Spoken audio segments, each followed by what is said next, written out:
Kalau presiden gagal mengendalikan angkatan bersenjata, potensi terjadinya kudeta sangat besar. Di jajaran kepolisian sekarang, siapa figur-figur yang Bang bisa lihat untuk menggantikan Listio sebagai Kapolri? Saatnya Prabowo mengamputasi orang-orang Jokowi baik di militer maupun kepolisian. Selama BRIMOB itu senjatanya sama dengan infanteri TNI, maka selama itu pula akan terjadi benturan, Bung. Karena merasa bahwa sama, senjata gue juga sama. Kalau dalam konvensi Jenewa, polisi ini kan nggak polisi biasa, nggak boleh ditembak nih, karena sipil. Nah, senjatanya juga lain harusnya. Senjatanya tidak boleh senjata yang mematikan, tapi senjata yang melumpuhkan. Tapi coba lihat, perwira-perwira polisi, pegangannya senjatanya, senjata yang mematikan semua. Komandan itu adalah atasan yang mempunyai kewenangan diskresi. Kalau polisi, atasannya adalah hukum. Maka penyebutannya harus kepala, bukan komandan. Kan selama ini polisi, keatasannya dipanggil dan itu kan komandan. Komandan itu militer. Jadi ini banci sesungguhnya.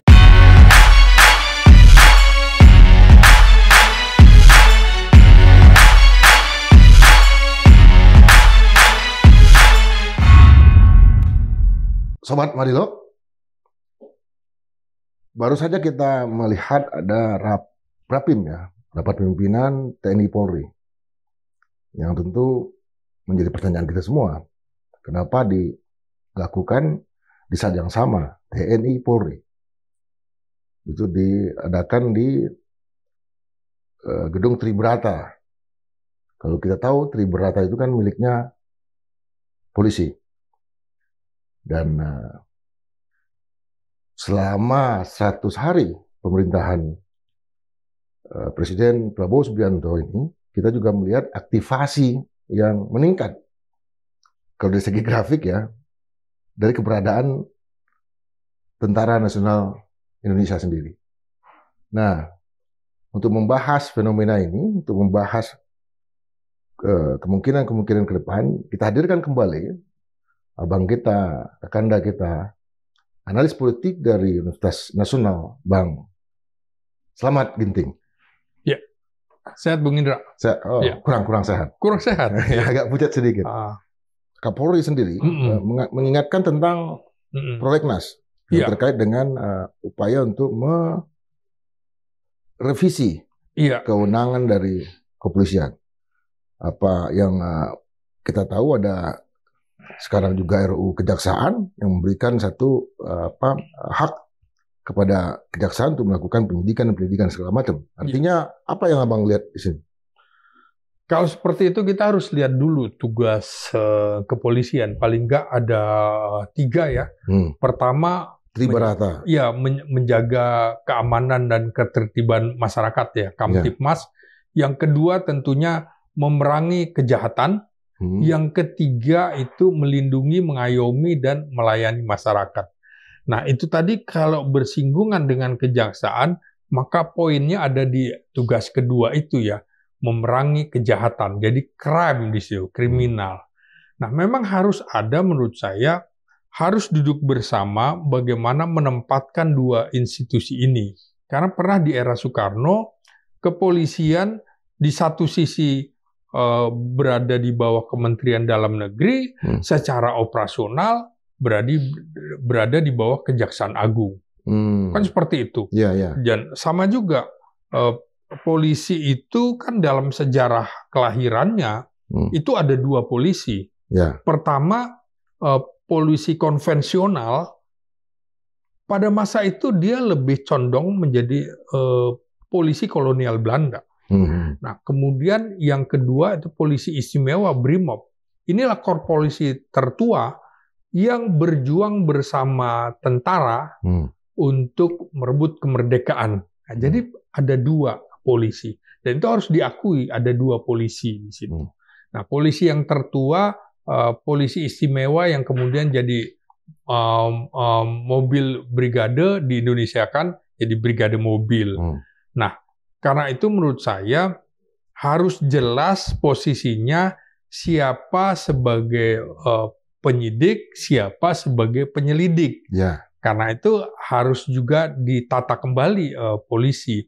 Kalau melihat perintah Undang-Undang Dasar Konstitusi, di mana ada Sishankam Rata, Sistem Pertahanan Keamanan Rakyat Semesta, di mana TNI dan Polri sebagai kekuatan utama dan rakyat sebagai kekuatan pendukung. Kalau melihat konsep ini, seharusnya polisi juga berada di bawah Kementerian Pertahanan Keamanan. Kan aneh kalau polisi mau berpisah dengan tentara, tapi selalu harus dijaga soliditas TNI Polri. Rapim juga selalu bareng, kan gitu. Nah, kalau kita lihat sekarang, pendidikan pertama perwira di akademi, itu kan jadi satu. Jadi Taruna Akpol bersama Taruna Akmil, kemudian Kadet Akademi Angkatan Laut, Karbol Akademi Angkatan Udara, semuanya di bawah Akademi TNI, pendidikan basis 3-4 bulan di Magelang, baru kemudian dikembalikan ke materanya masing-masing. Di situ kan sebenarnya polisi juga tetap ingin bersama TNI, dan kalau kita lihat lagi, Brimob itu adalah polisi yang paling banyak sekarang. Karena pimpinannya pun sudah bintang 3 gitu ya. Nah, Brimob ini kan sesungguhnya paramiliter, berbeda dengan polisi biasa. Kalau di Filipina itu konstabulari, di bawah Kementerian Pertahanan, karena dia juga kombatan, bukan polisi yang konvensional umum. Karena itu harus ditata juga ini. Menurut saya bagusnya, misalnya kepangkatannya juga sudah menggunakan kata jenderal. Seharusnya kalau Brimob oke, masuk akal. Seperti juga di sejumlah negara, polisi yang paramiliter menggunakan pangkat hampir sama dengan Angkatan Darat, pakai kata jenderal.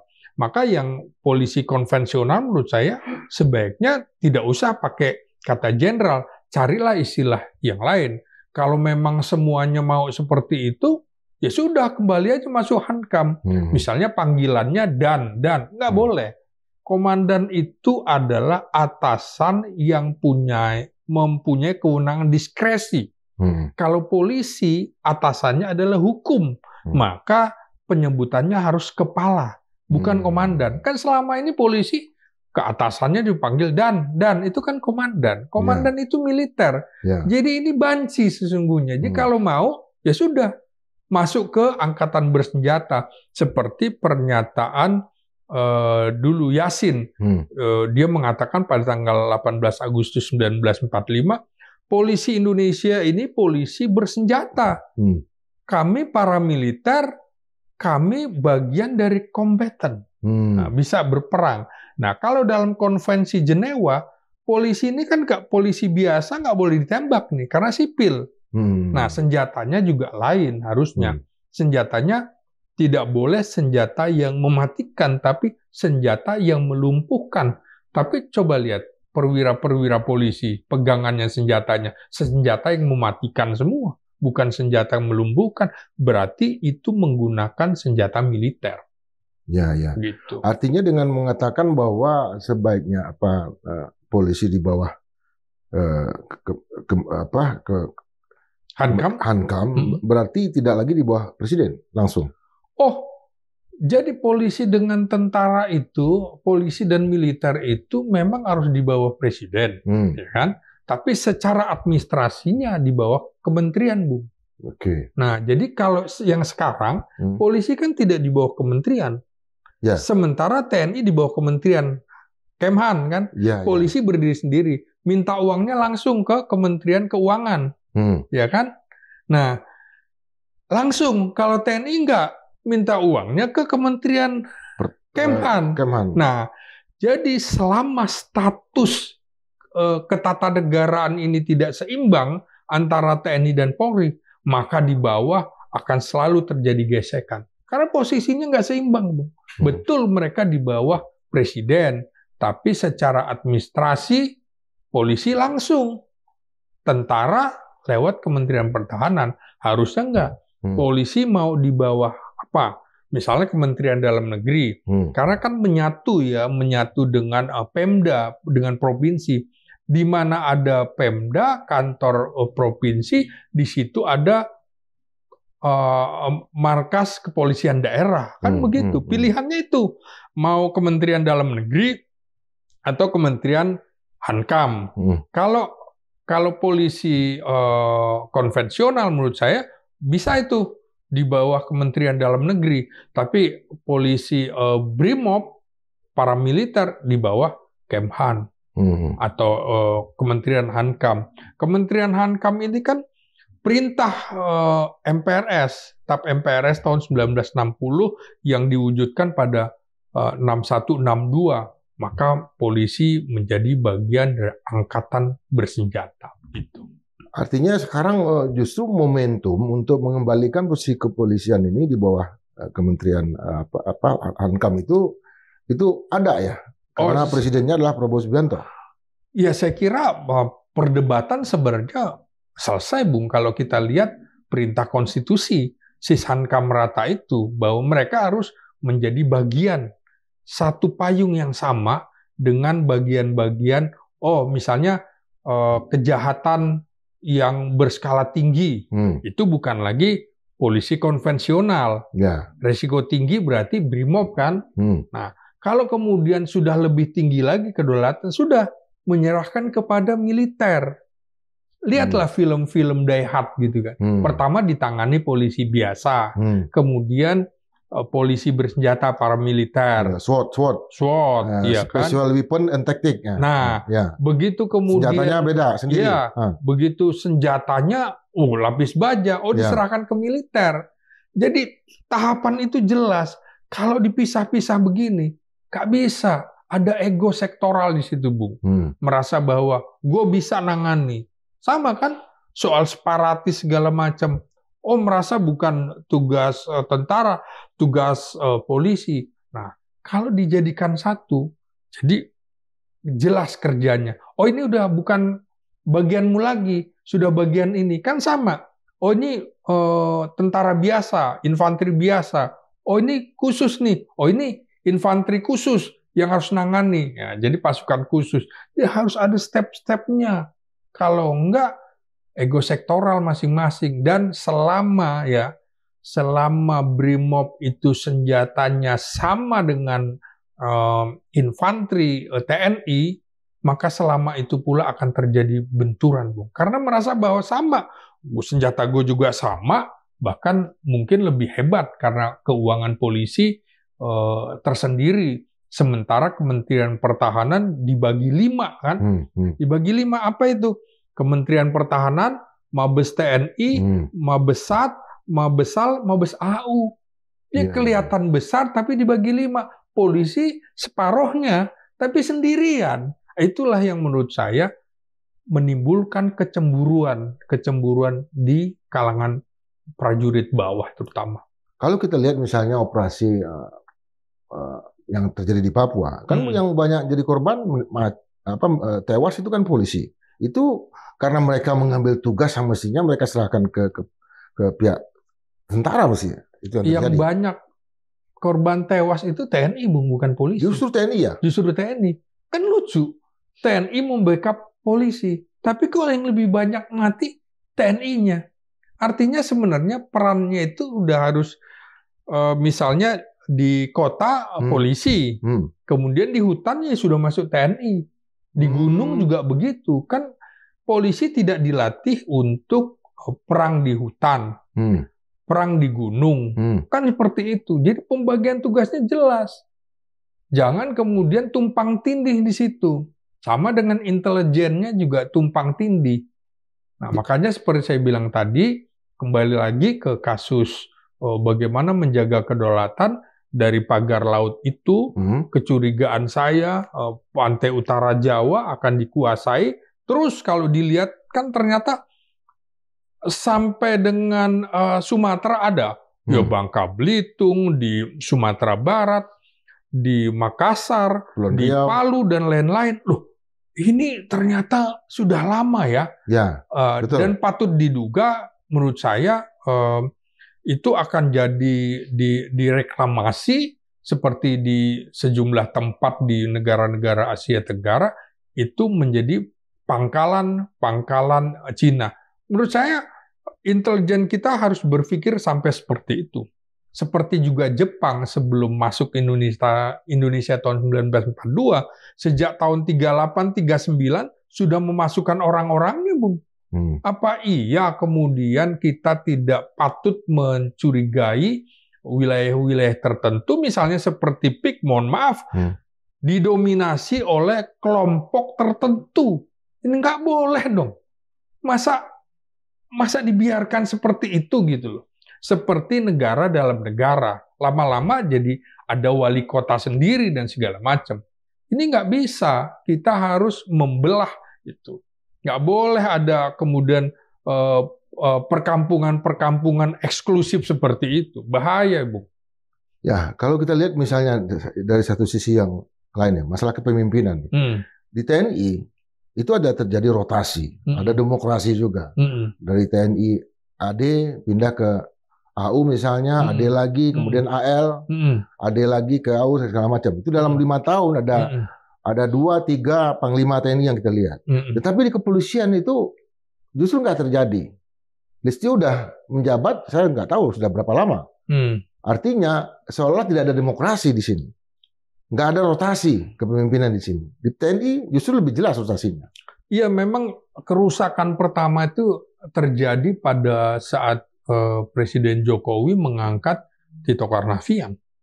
Jadi dari sebelumnya Jenderal Sutarman lulusan Akpol 81, lalu diganti Badrodin Haiti 82, masuk akal. Setelah itu dari 82 kan ke Tito Karnavian yang 87. Jadi ada selisih 5 angkatan. Berapa angkatan dilewati? Baru setelah itu agak dinormalkan kembali. Tito salah satu Kapolri termuda dalam sejarah reformasi, cuma 51 tahun lebih berapa bulan begitu ya. Itu kemudian dikembalikan lagi ke Idam Aziz yang lulusan Akpol 1988A, kemudian lompat lagi ke Listio Sigit lulusan 1991. Artinya melewati apa? 88B, 90, ya kan? Jadi melewati itu. Jadi ada 7 angkatan gara-gara pola Jokowi yang memotong generasi, membuat organisasi polisi itu menjadi buruk. Kenapa? Karena yang di bawah tidak bisa lagi naik. Misalnya Tito 3 tahun lebih menjadi Kapolri. Kemudian ini paling lama ini 4 tahun per kemarin 21 Januari 2025 ini. 4 tahun. Listio Sigit. Ya. Sementara usianya baru akan kira-kira 56 tahun pada bulan Mei. Jadi baru akan pensiun 2027, Bung. Artinya kalau ini diteruskan 6 tahun Listio Sigit memimpin. Menurut saya ini jelas tidak memberikan kesempatan kepada yang lain untuk memimpin organisasi Tribrata ini.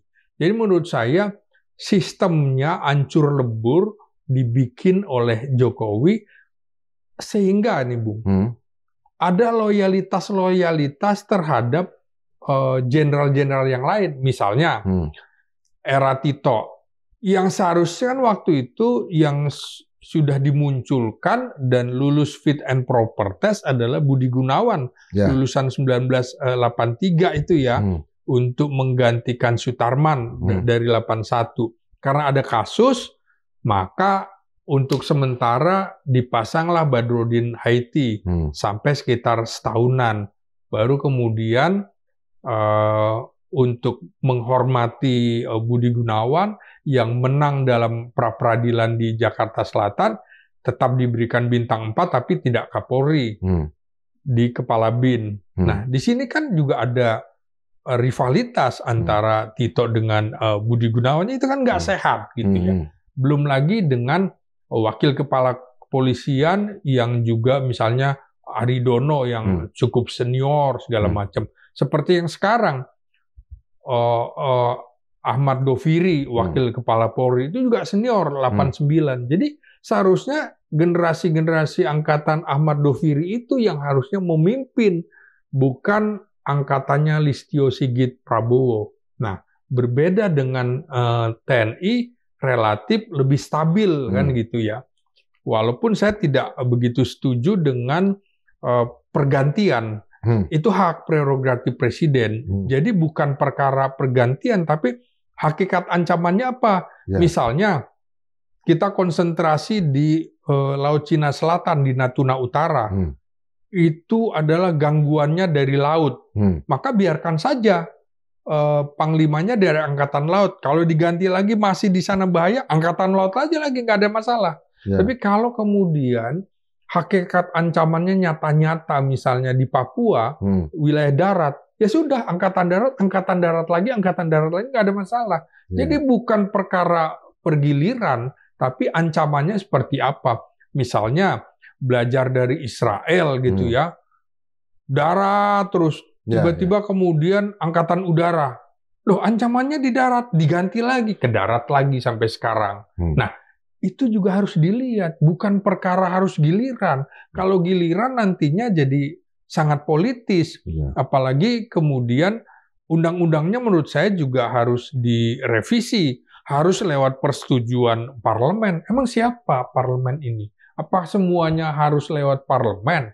Kedutaan lewat dubes jadi harus lewat parlemen, kepala Polri juga parlemen, jaksa agung juga lewat parlemen. Kalau gitu kewenangan presiden dipenggal. Sementara kita sistem pemerintahnya presidensil, bukan parlementer. Ya sudah, harusnya hak prerogatif presiden aja untuk menentukan. Karena, Bung, kalau terjadi perbedaan, misalnya presiden minoritas, sementara mayoritas di parlemen cara berpikirnya, cara pandang politiknya berbeda, apa yang diusulkan oleh presiden bisa dibatalkan. Ini nggak sehat menurut saya. Jadi harus dikembalikan, termasuk gimmick-gimmick mendatangi rumah calon Panglima TNI, mendatangi rumah calon Kepala Polri, apa-apaan gitu loh. Ya, itu kan kegenitan politik gitu, Bung. Kalau kita lihat pertanyaan awam saya nih. Iya. Jadi jabatan Kapolri itu baru selesai pas di usia pensiunnya Kapolri. Pak Listio misalnya, kita harus nunggu sampai 2027. Nah, saya kira enggak. Kasus Tito aja akhirnya pensiun di usia 55, Bung. Masih 3 tahun lagi waktu. Oh, bisa dipensiunkan setelah? Bisa. 58 itu maksimal. Oke. Nah, kan misalnya dia ditempatkan menjadi menteri, ya kan? Itu udah jabatan sipil non bersenjata. Polisi kan sebenarnya sipil, tapi sipil yang bersenjata. Pensiun itu. Bisa juga kemudian ditunjuk Kapolri baru, maka Listio Sigit berhenti. Bisa saja diberikan tempat, entah itu di kabinet, atau di luar kabinet, atau didubeskan, atau dinonjobkan. Jadi perwira tinggi Mabes Polri bisa aja. Nggak ada masalah, itu kewenangan presiden. Jadi tidak lazim juga sesungguhnya, tidak ada pergantian pimpinan Polri dan pimpinan TNI ketika rejim berganti. Kita ingat bagaimana teori hubungan sipil militer Samuel Huntington, bagaimana kontrol sipil objektif terhadap angkatan bersenjata. Nah, kalau presiden tidak mampu mengendalikan angkatan bersenjata, baik itu militer maupun kepolisian, agak rawan, Bung. Karena ini terkait dengan demokrasi dan demokratisasi. Jadi Prabowo walaupun background-nya militer, sekarang dia adalah pemimpin sipil sebagai presiden. Dia harus bisa mengendalikan angkatan bersenjata. Makanya kalau dia presiden gagal mengendalikan angkatan bersenjata, potensi terjadinya kudeta sangat besar gitu. Oke. Di jajaran kepolisian sekarang, siapa figur-figur yang Bang bisa lihat untuk menggantikan Listio sebagai Kapolri? Nah, kalau kita lihat posisi bintang 3, tentu harus kita lihat posisi bintang 3. Sekarang ada 21 komisaris jenderal polisi, dan mayoritas separuhnya adalah angkatan Listio Sigit, lulusan Akademi Kepolisian 1991. Ya. Seperti dibikin, nah dari sekian banyak tetap angkatannya dia. Ya. Nah, apakah Prabowo mau itu bagian dari lingkaran Listio Sigit Prabowo? Saya kira tidak. Kemungkinan Prabowo akan memilih jenderal-jenderal polisi bintang 3 yang bukan angkatan Listio Sigit Prabowo. Karena nggak bagus juga dari 91 ke 91 lagi. Harus dicari yang lain. Bisa juga seniornya. Misalnya Wakil Kepala Polisi, Wakapolri Ahmad Doviri, walaupun 2 tingkat lebih senior daripada Listio Sigit Prabowo, dan tahun ini pensiun juga, menarik Bung, di Undang-Undang Kepolisian itu usia maksimal pensiun 58 tahun, tapi bisa ditambah 2 tahun apabila dibutuhkan dan memiliki keahlian khusus. Di Undang-Undang Kepolisian ada klausul itu, di TNI tidak. Sehingga Ahmad Doviri punya kesempatan, kalau Prabowo mau misalnya, dia diperpanjang usianya sampai 60 tahun, usia pensiunnya baru dinormalkan kembali. Karena ini kan polisi nggak normal nih, dipimpin oleh Listio Sigit Prabowo yang dan juga sebelumnya Tito Karnavian. Kalau dihitung, yang ini melampaui 4 angkatan, ini 3 angkatan, jadi 7 angkatan. Rusak jadi merit sistem piramida yang semakin ke atas semakin kecil, berantakan di situ. Selain Ahmad Doviri ini apa? Karena di angkatan 91 itu sendiri kan tentu ada yang punya prestasi ya, di luar memang lingkarannya Listio. Iya, jarang memang Bung terjadi dari satu angkatan yang sama akan dipilih di angkatan yang sama. Walaupun bisa saja, misalnya 91 bekas Kapolda Metro Jaya misalnya, itu bisa saja. Tapi kan tentu Prabowo ingin keterpengaruhan terhadap pemimpin sebelumnya, Jokowi. Dia pasti tidak ingin orang yang dekat dengan Listio, karena Listio Sigit dianggap sebagai geng Solo gitu kan. Nah, kira-kira mungkin Prabowo akan cari geng Garuda kan, kira-kira gitu ya. Geng Garuda Merah, geng Hambalang, kira-kira gitu. Dan saya kira wajar saja. Atau barangkali bisa juga di angkatan 90 atau angkatan 92. Jadi saya kira banyak kemungkinannya. Jadi 90 ada ya? Ada sekitar 1-2 saja yang menduduki posisi bintang 3, tapi di luar struktur kepolisian. Misalnya jadi irjen, sekjen di kementerian. Biasanya jarang sekali, Bung, yang sudah di luar kepolisian ditarik lagi menjadi kepala Polri, begitu ya. Memang ada kekecualian, Tito Karnavian waktu itu di BNPT, kemudian jadi Kapolri. Ini kan karena mungkin ada balas jasa. Parcok itu sudah dicurigai sejak eranya Jokowi menjadi ikut Pilpres pada 2014. Parcok pertama kali muncul itu kan di era Tito, pada saat Tito menjadi Kapolda Papua, diduga. Nah, itu kan sulit dibuktikan. Makanya Tito Karnavian begitu istimewa di mata Jokowi begitu. Ya, kalau kita udah lihat itu. Nah, kalau di jajaran TNI sendiri, Bang, untuk mengganti Panglima TNI sekarang siapa kira-kira? Apa Maruli? Nah, begini, Agus Subianto juga diangkat di era Presiden Jokowi, ya. Dan kebetulan tahun ini akan pensiun, bulan Agustus. Jadi bisa saja sampai Agustus, bisa saja sebelum Agustus, bisa saja karena ada momentum pada bulan April ini Kepala Staf Angkatan Laut Laksamana Muhammad Ali akan pensiun, Jadi siapa yang menjadi kasat, kasal-kasau, itulah yang berpotensi menjadi Panglima TNI. Jadi menurut saya karena revisi Undang-Undang TNI belum terjadi, usia pensiunnya 58, maka Agus Subianto menurut saya tetap akan pensiun tahun ini, tidak mungkin diperpanjang dan lain-lain. Nah, karena itu kita harus lihat yang berpotensi menjadi kasal itu dua. Pertama Wakasal, Laksamana dia Erwin Alde-Dharma, itu kebetulan seangkatan dengan Agus Subianto, lulusan 1991, dan ada juga Laksamana dia Irfansyah, Kepala Bakamla, lulusan Akademi Angkatan Laut 1990, tapi tahun depan pensiun. Sehingga kemungkinannya Irfansyah agak tipis. Yang lain akan pensiun, Bung, tahun ini semua. Jadi kemungkinannya jadi calon kuatnya cuma Erwin Alde-Dharma. Nah, dia berarti akan jadi calon Panglima TNI. Tapi harus kasal dulu kan? Ya harus kasal dulu kalau jadi kasal ya. Kemudian kita lihat Angkatan Udara.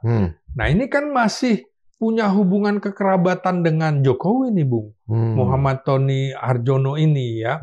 Dan itu juga melampaui banyak angkatan.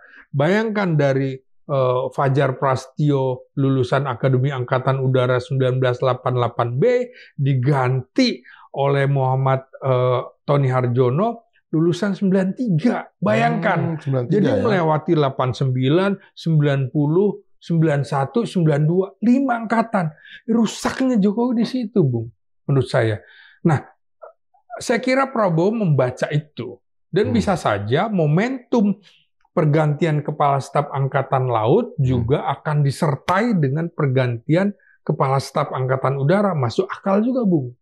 Dan biasanya calon-calon kuat itu adalah Pangkogap Wilhan 2 biasanya. Kalau Angkatan Udara mimpinnya Panglima Komando Gabungan Wilayah Pertahanan 2, Panglima Komando Operasi Udara Nasional. Nah, itu yang calon kuat. Jadi calon kuatnya menurut saya Teuku Rizal Hadi yang sekarang jadi Panglima Komando Operasi Udara Nasional, masih memungkinkan dari usianya.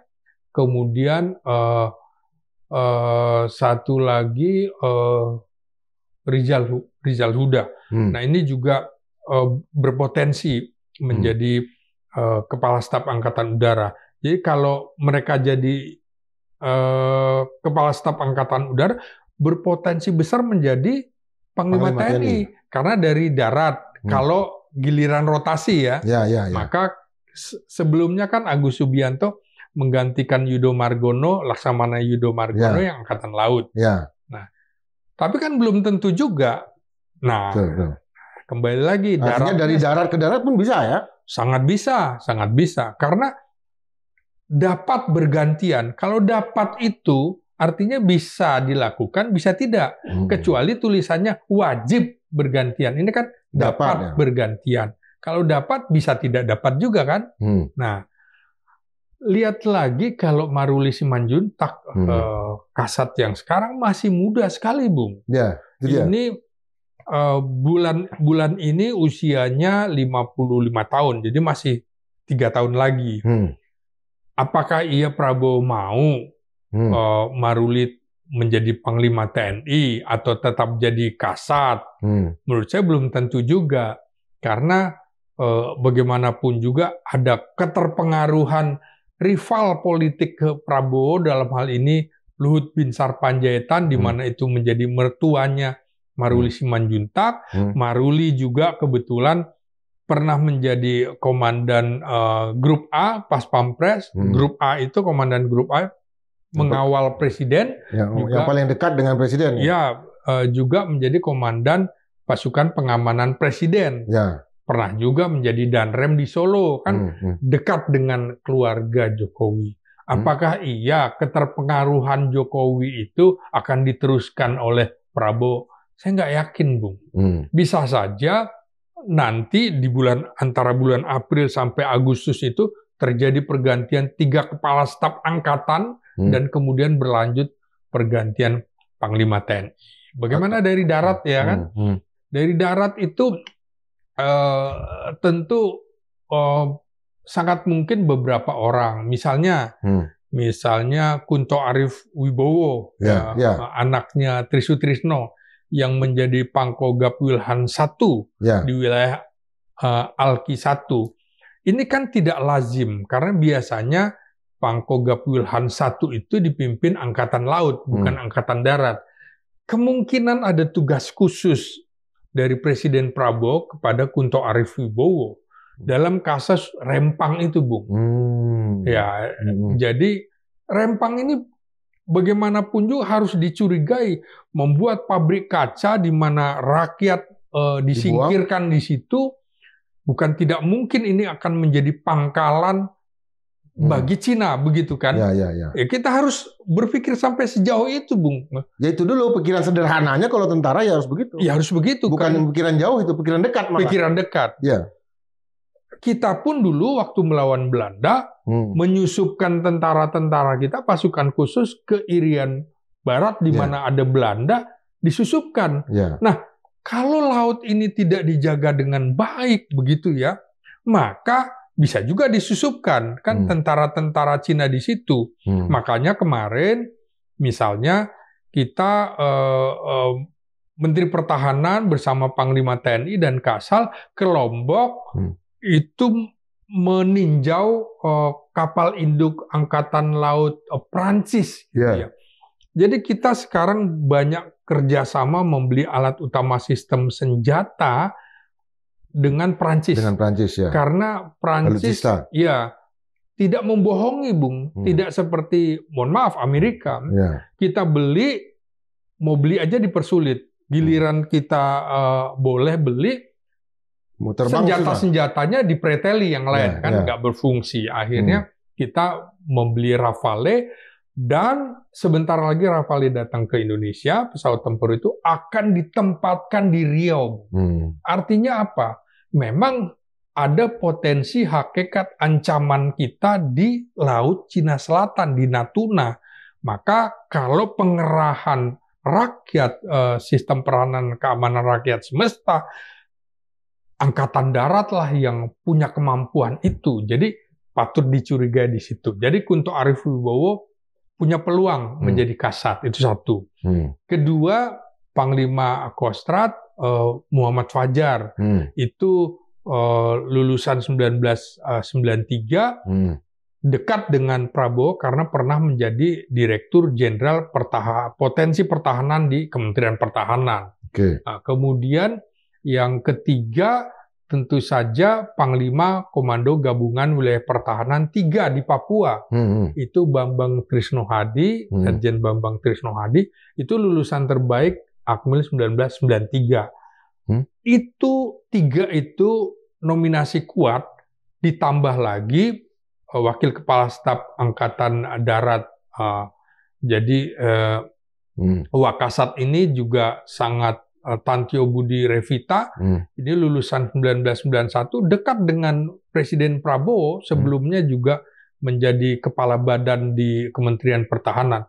Jadi Prabowo sekarang kalau kita lihat, menempatkan jenderal-jenderal bintang 3 itu di bawahnya Kasat. Jadi artinya calon-calonnya betul-betul sudah orang-orangnya Prabowo. Jadi tinggal kapan dibuat mutasi saja, saya kira di antara 4 itu akan bisa menggantikan Maruli Simanjuntak sebagai calon kuat Kepala Staf Angkatan Darat. Jadi siapapun di antara 4 itu menjadi Kasat, berpotensi juga menjadi Panglima TNI. Apalagi program-program Prabowo sekarang, misalnya alih fungsi hutan di Merauke sekali, membuat kedaulatan pangan, membuat padi-padi dan segala macam. Di situ kan unsur Angkatan Darat lebih kuat di situ. Bagaimana membangun food estate membangun batalion pembangunan teritorial, Yonbangter itu, terbang teritorial pembangunan. Itu karena memang menghadapi ancaman di Papua di mana tentara Amerika sudah ada di perbatasan di Papua New Guinea. Papua New Guinea menyerahkan kepada tentara Amerika, silahkan mau bikin apa saja. Itu ancaman, Bung. Jadi di timur kita menghadapi Amerika, kemudian di barat itu menghadapi Cina. Maka jalan keluarnya itu tadi. Bagaimana kita bekerja sama juga dengan Rusia, kita juga akan membeli lagi alutsista dari Rusia untuk menghadapi itu tadi. Misalnya BrahMos itu kan produk bersama India dengan Rusia untuk menghadapi ini Cina kan gitu. Nah, tentu kita juga akan menyiapkan lagi untuk menghadapi Amerika. Karena begini, Bung. Yang bisa menyerang Indonesia hanya negara-negara adidaya secara militer. Negara adidaya secara militer yang paling potensial cuma dua, Cina dan Amerika. Dan keduanya sudah di perbatasan-perbatasan Indonesia. Jadi memang doktrin kita tidak punya doktrin perang, yang ada adalah doktrin pertahanan. Nah, doktrin pertahanan, karena kita memang tidak akan bisa bersaing dengan negara-negara besar itu secara alat utama sistem senjata. Tidak akan mampu kita menghadapi negara-negara adidaya itu. Tapi Anda begitu masuk ke wilayah kita, misal di zona pantai, maka disitulah kita menyerang. Maka sekarang masuk akal, rakyat harus paham juga bagaimana Prabowo meminta membangun Kodam di semua provinsi karena kita perlu basis perlawanan. Selain basis secara teritorial ya? Iya, selain basis perlawanan, kita juga harus ada basis pangan karena kita akan menghadapi mereka secara perang gerilya. Secara logistik. Iya, silakan Anda masuk, tapi Anda keluar kira-kira dengan kantong jenazah, kira-kira gitu, Bung. Jadi hakikat ancaman itu ada ya? Ada. Sudah nyata, sehingga kita harus membuat persiapan dengan membuat Kodam di seluruh provinsi. Iya, karena itu kita perlu basis perlawanan. Karena itu tadi ya, bagaimana kita lihat pagar laut apa rencana reklamasi kok di Sulawesi ada, Sumatera ada. Oh, ini nggak main-main ini semuanya. Jadi persoalan, makanya pagar laut itu yang diperintahkan adalah TNI, bukan kepolisian, karena ini sudah masalah kedaulatan. Masalah hukumnya bisa diabaikan. Sama dengan lebih baik melanggar hak asasi manusia daripada hilang kedaulatan di Papua misalnya. Begitu, Bung. Berarti Kodam yang pertama kali harus dibentuk adalah Kodam Banten. Karena Siliwangi kan di Bandung, Jawa Barat. Iya, saya kira Kodam Banten, Kodam ya. Iya, di Banten kan nggak ada Kodam. Nanti memang akan dibentuk juga rencana pangkalan utama Angkatan Laut menjadi Komando Daerah Maritim. Dulu kan juga sempat Komando Daerah Angkatan Laut. Juga pangkalan utama Angkatan Udara menjadi Kodau, Komando Daerah Angkatan Kepolisian. Dulu juga kan polisi di bawah ABRI namanya Kodak, Komando Daerah Angkatan Kepolisian, kan begitu. Bisa saja kalau hakikat ancamannya nyata, maka sama dulu Soekarno memasukkan polisi di dalam angkatan bersenjata, namanya juga Panglima Angkatan Kepolisian. Karena yang dihadapi itu untuk misalnya Irian Barat. Brimob itu kan semuanya hampir sama. Dia ikut bersama TNI menumpas pemberontakan-pemberontakan melawan komunis, DITI, ya PRI Permesta, RMS, Angkatan Perang Ratu Adil. Dia betul-betul bersenjata. Maka kalau melihat geopolitik yang sekarang, maka memang sudah saatnya bukan dia menjadi sekedar sipil bersenjata, tapi juga ini sudah bagian dari angkatan bersenjata karena ancamannya sudah nyata gitu, Bung. Jangan kemudian kita sudah dicaplok, kita baru sadar. Itu nggak bisa. Jadi lebih baik deteksi dininya sejak dari sekarang. Apalagi Cina kan berambisi akan menjadi yang terkuat di dunia pada sekitar 2037. Artinya kan nggak lama lagi. Indonesia katanya sasarannya Indonesia Emas 2045, artinya 100 tahun Indonesia. Kita tidak akan bisa menjadi Indonesia Emas kalau kita tidak berani menghadapi ancaman Cina dari sekarang. Makanya Prabowo sekarang di antara kementerian-kementerian anggarannya semua dipotong, kecuali anggaran Hankam, pertahanan, kepolisian, BIN, dan juga DPR. Saya kira karena ada persoalan kedaulatan yang harus diputuskan. Saya kira begitu. Termasuk apalagi anggaran ibu kota negara Nusantara ya. IKN itu dipotong sampai 80% kalau nggak salah. Ya betul. Makanya juga kemarin kita harus ingat pernyataan Panglima TNI Agus Subianto soal coba dikaji lagi peran dan fungsi Kowilhan, gitu. Kogapwilhan maksudnya. Jadi menurut saya memang apa yang dikhawatirkan Jenderal Agus Subianto itu masuk akal. Kenapa masuk akal? Enak betul Jenderal-Jenderal bintang 3 AD, AL, AU itu, tapi tugasnya nggak jelas. Nah, berbeda dengan Kowilhan dulu, Bung. Kowilhan itu, Pangkowilhan itu bertanggung jawab kepada Panglima TNI. Nah, Panglima daerah-daerah itu bertanggung jawab kepada Pangkowilhan, Bung. Jadi Pangdam, kemudian Panglima Kodaeral, Panglima Kodam, dan juga Kepala Kodak Polisi bertanggung jawab ke Panglima Kowilhan. Baru ke sini, Panglima TNI. Kalau sekarang kan tidak. Mereka seperti terpisah sendiri. Iya, jadi Kodam, Panglima Kodam bertanggung jawab kepada Panglima TNI. Nah, dari bintang 2 ke bintang 4, saya kira betul harus ada lewat bintang 3 dulu dong. Jangan langsung naik. Nah, itu juga dibagi dalam Alki. Dulu malah Kowilhan itu ada 5. Ada 5 Kowilhan. Sekarang kan 3 nih. 1, 2, 3. Maka Prabowo berencana menambah, Bung, jadi 5. Di antara Alki 1 dan Alki 2 harus ada nih, tengah-tengah. Di antara Alki 2 dan 3 harus ada. Jadi nanti Kogapwilhan akan ada 5. Dan menurut saya masuk akal harus dikaji lagi. Panglima Kodam bertanggung jawab ke Panglima Kogapwilhan. Juga Panglima Kodamar bertanggung jawab ke situ. Jadi jelas alurnya begitu.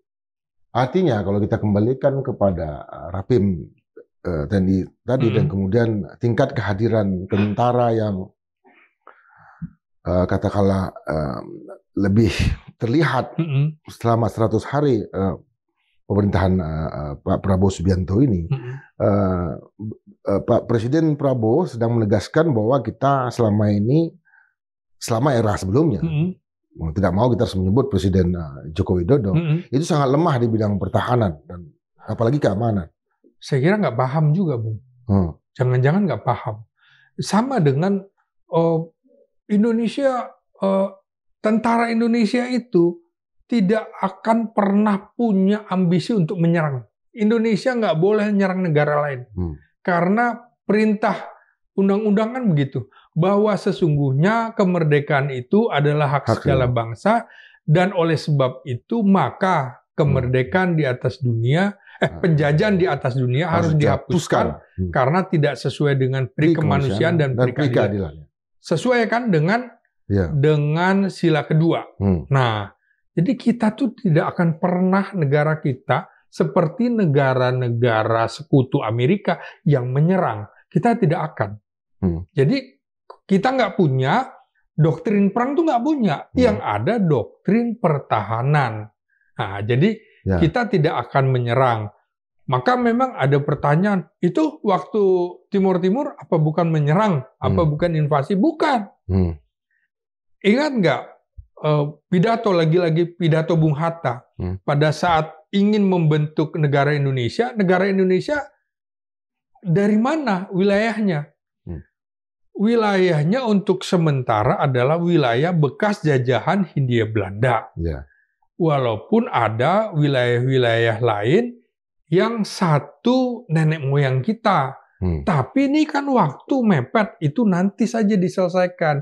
Misalnya Timur Timur, kan satu rumpun dengan NTT, Nusa Tenggara Timur, Pulau Timor.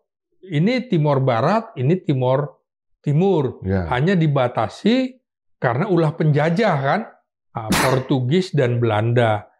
Maka pada tahun 75 itu kan sesungguhnya ada permintaan dari partai-partai di sana, UDT, APODETI, ingin berintegrasi dengan Indonesia. Kota Trabalista gitu kan. Karena menghadapi Fretilin yang komunis. Nah, mengapa kemudian Amerika membantu? Karena Asia Tenggara sudah dikuasai komunis. Vietnam, Laos, Kamboja kan gitu. Nah, kalau ini Fretilin berada di Asia Tenggara, di Timur Timur, ini bahaya. Jadi ada permintaan juga dari rakyat Timur Timur bahwa kami bersaudara loh dengan Timor Barat di NTT. Kami lebih dekat Indonesia daripada ke Portugal, negara miskin pada saat itu di Eropa, dan sedang terjadi revolusi bunga, ada kudeta di sana, gitu. Artinya, untuk pertanyaan terakhir, artinya selama 100 hari ini, ketika tingkat kita lihat lagi Presiden Prabowo itu ingin menutupin kebocoran atau kekurangan dari Presiden Jokowi dalam menangani militer nih. Artinya dan polisi juga. Iya, saya kira Prabowo melihat itu bahwa merit system, kemudian pola pembinaan karir itu hancur lebur di era Jokowi. Termasuk misalnya, Bung, jabatan-jabatan di PNS seperti diperebutkan begitu kan, dibuka kesempatan istilahnya lelang jabatan, seleksi terbuka. Ujung-ujungnya apa? Orang-orangnya menteri juga kan gitu. Itu kan merusak sistem. Misalnya orang di Kementerian Sosial misalnya, dia bidangnya perlindungan sosial, tiba-tiba muncullah orangnya menteri ini dari daerah ini tiba-tiba menclok di situ. Ini merusak sistem. Jadi saya kira pembenahan birokrasi, baik birokrasi sipil maupun militer, harus dilakukan oleh Presiden Prabowo Subianto. Karena yang disebut birokrasi adalah dia penghubung antara rakyat dengan pemerintah, penghubung antara negara dengan rakyat. Jadi ini betul-betul alat yang bisa menjadi jangkar pemerintah dengan rakyat. Jangan kemudian jangkar ini tidak kuat, ditaruh posisi-posisi ini. Seperti bagaimana sekarang yang nampak sekali Kepala Staf Angkatan Udara yang masih bersaudara dengan Presiden Jokowi, melewati 5 angkatan, saya kira itu merusak sistem. Saatnya Prabowo mengamputasi orang-orang Jokowi, baik di militer maupun kepolisian. Bang, kenapa Rapim ini yang dilakukan oleh Presiden Prabowo Subianto itu diselenggarakan 2 institusi, yaitu TNI dan Polri. Rapim bersamaan dan ada Presiden Prabowo Subianto di sana. Kenapa tidak sendiri-sendiri? TNI sendiri, Polri sendiri. Jadi itu bukan yang pertama kali. Di era Jokowi juga beberapa kali dilakukan itu. Jadi pembukaannya saja itu bersama. Rapim, TNI, Polri. Setelah itu Rapim masing-masing angkatan dan kepolisian. Jadi pembukaannya saja sesungguhnya. Jadi mereka disatukan karena memang kalau kita lihat, Bung,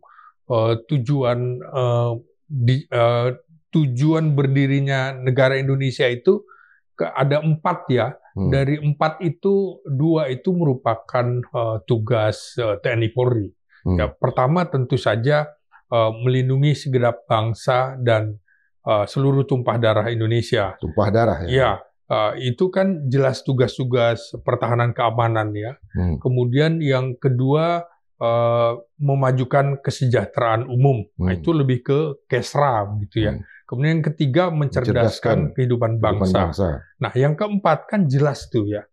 Ikut melaksanakan ketertiban dunia yang berdasarkan kemerdekaan, dan perdamaian abadi dan keadilan sosial. Nah, jadi berdirinya angkatan bersenjata kita, termasuk TNI dan Polri, berbeda dengan militer negara-negara lain. Kelahiran Indonesia itu, sahamnya TNI terutama, itu cukup besar. Karena itu harus ada pesan-pesan khususnya. Termasuk kalau kita lihat tugasnya TNI itu apa sih? Itu hampir sama, menegakkan kedaulatan negara. Nah, kemudian yang kedua, mempertahankan keutuhan wilayah yang berdasarkan Pancasila dan Undang-Undang Dasar 45. Yang ketiga, tugas ketiga itu melindungi segenap bangsa dan seluruh tumpah darah Indonesia dari ancaman dan gangguan terhadap keutuhan bangsa dan negara. Jadi, itu match antara tugas TNI dengan kemudian mengapa negara ini didirikan. Jadi di situ benang merahnya.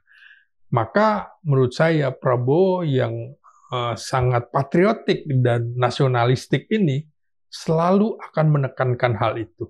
Jadi kelihatan cara berpikir dia sebagai orang dengan background militer, kendati kemudian sekarang menjadi pengusaha dan politikus, itu darahnya itu tetap mengalir, bagaimana selalu dia berpijak pada sejarah berdirinya bangsa, tugas TNI dan juga tugas kepolisian begitu.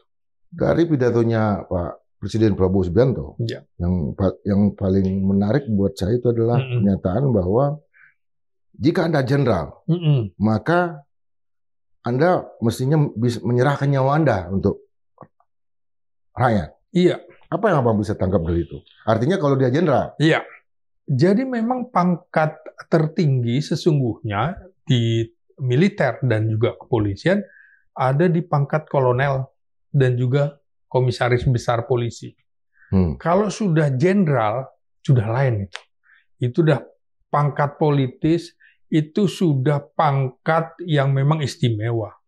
Hanya orang-orang khusus. Kalau kita lihat sistem piramida, kan makin ke atas makin mengerucut, makin kecil. Hanya orang-orang terbaik yang bisa menjadi jenderal. Karena itu penekanan Presiden Prabowo adalah kalau Anda mendapatkan penghargaan atau menjadi jenderal, maka tanggung jawab Anda besar. Termasuk Anda harus siap mati paling dulu daripada yang lain. Karena Anda sudah mendapatkan kehormatan, penghargaan dari rakyat karena TNI dan Polri itu serta ASN tentunya dibayar dari pajak rakyat. Mereka diberikan kewenangan oleh negara untuk mendapatkan keistimewaan memegang senjata. Dia bisa membunuh atas nama negara. Dia bisa bertindak atas nama negara. Karena itu, kehadiran negara itu antara lain representasinya adalah kehadiran TNI dan Polri di tengah-tengah rakyat. Misalnya itu tadi, kasus pagar laut. Ya. Perintahnya kepada TNI, bukan kepada polisi, bukan kepada ASN, bukan pada kementerian. Artinya apa? Prabowo melihat bahwa ada persoalan kedaulatan di sini. Ada masalah ketahanan nasional di sini. Sehingga perkara hukum itu diabaikan dalam pengertian kepentingan nasional, kepentingan kedaulatan itu lebih tinggi daripada persoalan hukumnya. Nah, ini yang dikedepankan. Ya, kalau kita lihat kan dari satu segala macam. Itu juga ada kehadiran dari instansi-instansi TNI dan Polri di area itu. Iya. Itu bagaimana bisa itu, Bang? Padahal itu area swasta. Iya. Kalau kita bicara masalah kedaulatan, saya kira pemerintah atau negara harus kembali mengevaluasi keberadaan wilayah PIK itu, Pantai Indah Kapuk, di mana wilayah ini itu didominasi oleh kelompok tertentu. Dan itu bukan sebuah kebetulan, itu desain. Nah, sama dengan kasus pagar laut itu. Kalau kemudian dijadikan reklamasi, menjadikan daratan, banyak kasus, Bung. Di Vietnam misalnya, kemudian di Filipina. Kita harus lihat secara geopolitik, ambisi Cina terhadap di Laut Cina Selatan dengan 9 garis putus-putus tradisional Cina itu tidak pernah berhenti, tidak pernah menurunkan keinginannya. Ambisi Cina untuk menguasai wilayah-wilayah di batas 9 garis putus-putus itu ada. Karena itu menurut saya, sama kasus PIK, kemudian juga pagar laut itu bagian dari bagaimana Cina patut diduga ingin menguasai pantai utara Jawa. Karena ternyata... Negara Cina nih maksudnya ya? Iya, negara Cina. Yeah. Negara Cina ya. Karena itu mereka yang perlu diwaspadai, Cina, gerakan Cina di seluruh dunia, dia masih menganut dui kewarganegaraan. Jadi warga Cina dimanapun itu dianggap sebagai warga negaranya. Walaupun misalnya di Indonesia, walaupun di Vietnam. Ingat kasus bagaimana kapal perang Cina itu membawa serta warga Cina di Vietnam itu dipulangkan ke Cina karena khawatir kemudian keselamatannya. Jadi menurut saya kalau kita lihat begitu marak kasus-kasus di Asia Tenggara, kasus yang bersinggungan dengan tentara Cina, maka masuk akal pembelian rudal-rudal jelajah seperti BrahMos buatan kerjasama India dan Rusia. Indonesia baru saja mencapai kesepakatan itu 450 juta US dollar dan Filipina sebelumnya juga sudah. Sekarang Malaysia, Brunei juga menginginkan hal yang sama. Semuanya sama. Alasan adalah ancaman dari Cina, dari Tiongkok seperti itu. Sebelum kita beranjak yang lainnya, kehadiran dari Presiden Prabowo Subianto di dalam Hari Kemerdekaan India sebagai tamu utama, dan itu pernah terjadi dengan Presiden Soekarno. Dan bukan hanya Presiden Prabowo yang hadir, tetapi juga band dari Tentara Nasional kita. Itu menunjukkan bahwa Presiden Prabowo juga sudah mulai mengantisipasi dominasi dari Cina di Indonesia dengan bekerja sama dengan India. Karena dua-dua India kan juga punya nuklir dan segala macam. Dan India sejauh Indonesia merdeka ini belum termanfaatkan dengan hubungan bilateral antara Indonesia dengan India. Iya, ini kan menarik ya. Hubungan Cina dengan India itu sangat tegang di tahun 2020-an itu. Di 2020. Maka India bekerja sama dengan Rusia membuat rudal BrahMos itu dari kata sungai Brahmaputra dan sungai Moskow. Itu salah satu rudal jelajah yang sangat presisi di dunia.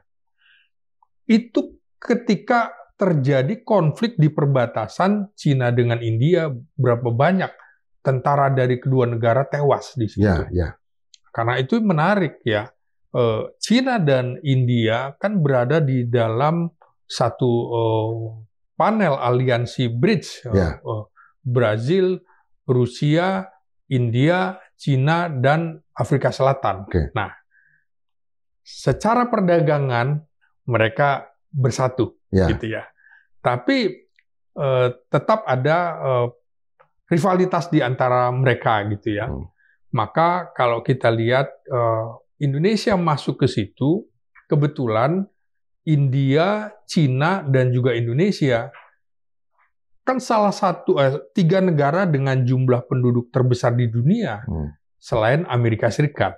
Nah, ini juga menurut saya bagaimana Prabowo memainkan politik luar negeri bebas aktif, di mana seperti pernyataan Muhammad Hatta pada September 1948 tentang politik luar negeri kita bebas aktif dalam buku Mendayung di Antara Dua Karang, maka di antara dua kutub besar waktu itu, blok barat dan blok timur, liberal dan komunis, kita harus bisa memanfaatkan itu tanpa kita harus masuk ke dalam blok-blok itu. Kita lebih memilih sebagai negara non-blok, bahkan kita salah satu pimpinan yang dianggap kuat bersama juga dengan India waktu itu. Nah, ini sejarah berulang. Jadi bagaimana hubungan Indonesia dengan Cina sangat kuat sekali pada masa Presiden Soekarno, dan Indonesia dengan India juga sangat kuat era Presiden Soekarno. Sama-sama pendiri gerakan non-blok dan Konferensi Asia Afrika di Bandung 1955. Jadi ingin menunjukkan, Prabowo ini ingin menunjukkan bahwa Indonesia harus menjadi pemain besar internasional. Bukan seperti era Jokowi yang tidak punya relasi kuat di negara-negara lain, terutama dengan pemimpin-pemimpin dunia. Baik, Bang. Ya. Slamet Ginting itu adalah seorang analis, bukan hanya analis politik, tapi banyak bergerak di bidang intelijen dan pertahanan keamanan. Dan Indonesia ini adalah negara yang memang sangat terkait dengan negara-negara lain. Banyak sekali negara-negara lain yang ingin masuk ke Indonesia untuk menguasai kekayaannya. Cuma masalahnya adalah belakangan muncul bukan hanya kekayaan Indonesia yang ingin dikuasai, tapi daerahnya, tanah dan airnya yang ingin dikuasai oleh negara lain itu. Dengan indikasi yang kita lihat di Tangerang dan juga di beberapa daerah lain. Dan tentu ini menjadi PR pertama yang dikerjakan oleh Presiden Prabowo Subianto untuk lebih dahulu memperbaiki sistem rekrutmen dan segala macam, kepangkatan, tata kelola, manajemen di tubuh TNI dan Polri. Tentu kita berharap ini terus terjadi reformasi perubahan-perubahan ke depan untuk makin baik. Terima kasih dan salam, tetap berpikir merdeka 100%.